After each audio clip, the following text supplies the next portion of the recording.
So, there's been a bit of a shift in furry social media lately, one that I think has a chance to actually stick this time. Now, if you've been around the fandom in recent times, especially online, you are probably familiar with the app and website called Twitter.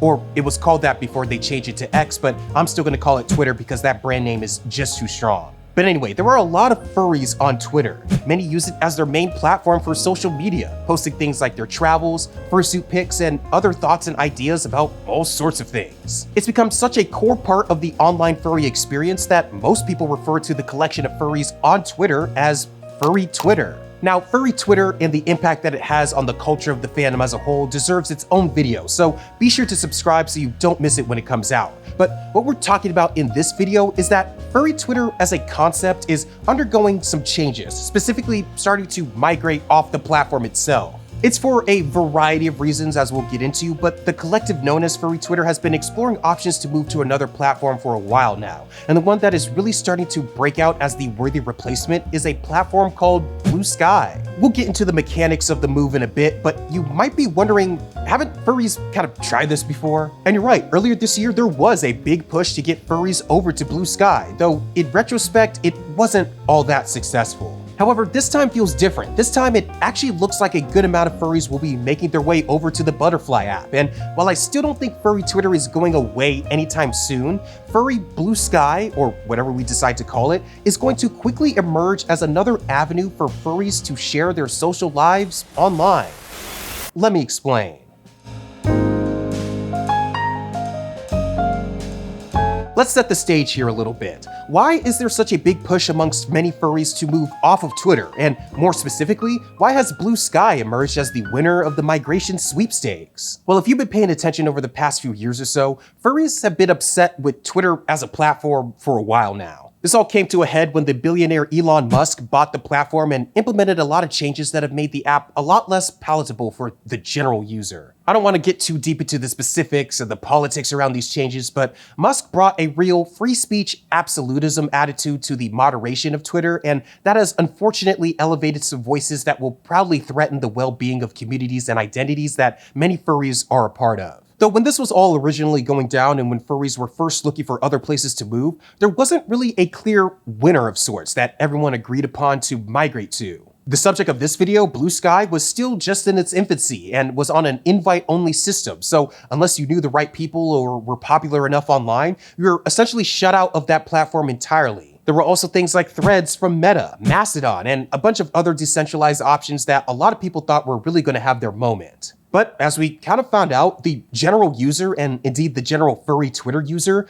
didn't want to deal with federating or downloading new clients to access the same server, and definitely didn't want to associate themselves with Meta on Threads, so most furries just stayed on Twitter. That is, until recently, when Twitter announced a new batch of changes to the platform that a lot of furries found pretty disturbing. This included a change to how blocking users would work, where even if someone was blocked, they would still be able to see your posts, and some new policies on using posts on Twitter as possible candidates for training their generative AI systems. These two things were the last straws for many in the community, and many decided that this was the time to actually make an effort to at least diversify their social media posting portfolio. This meant again looking for a new platform to move to, and this time, Bluesky was in a much better position to be the replacement for Twitter for a variety of different reasons. First and foremost, while the protocol that Bluesky is built upon is decentralized, the centralized client experience is just the same as signing up for any other platform, which, as I mentioned earlier, doesn't have a waitlist anymore. Anyone can go to Bluesky and make an account on the host domain and start going from there. Bluesky has also become a lot more feature complete than the last time furries tried to move over to it. There are now DMs and lists to curate your posts, and video is finally supported, which makes it a lot easier to move their posting behavior over to this new platform without having to deal with a huge learning curve. Plus, Bluesky has a lot of features that take a lot of the pressure off of posting in general.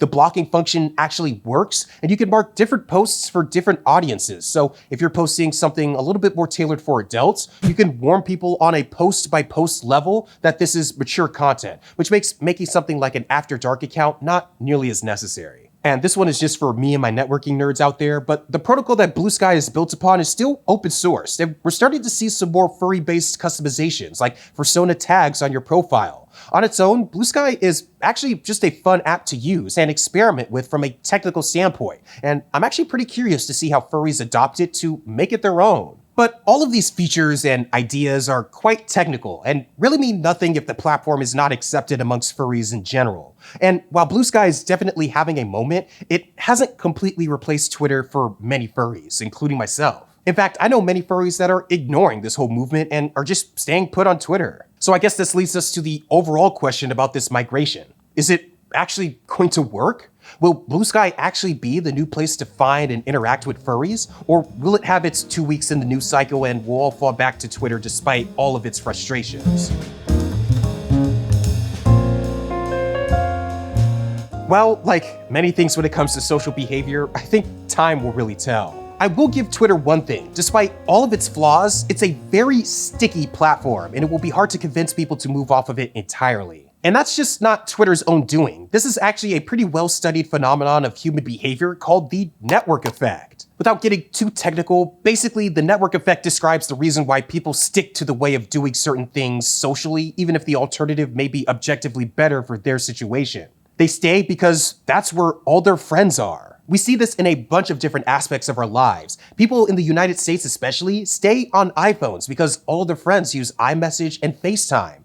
PlayStation continues to win over the Xbox because most people's circle of friends play on that platform. And the reason why many furries won't be leaving Twitter anytime soon is because everyone is kind of still on there. That's where many people got their start in finding friends in this fandom, and where people will continually look to connect with more friends as well. I mean, I'll be honest, when I want to follow up with someone cool I met at a con, the first thing I look is for their Twitter and I'll send them a DM. And that's just coming from a general user. If you are running a business, especially in this fandom, being where your customers are matters a lot more. If you're an artist, for example, jumping ship to Bluesky right now would be career suicide. The platform is too new, the culture there is still developing, and not for nothing, the Twitter algorithm still has a much better chance of bringing you in new customers than the more word-of-mouth relationship that develop on Bluesky.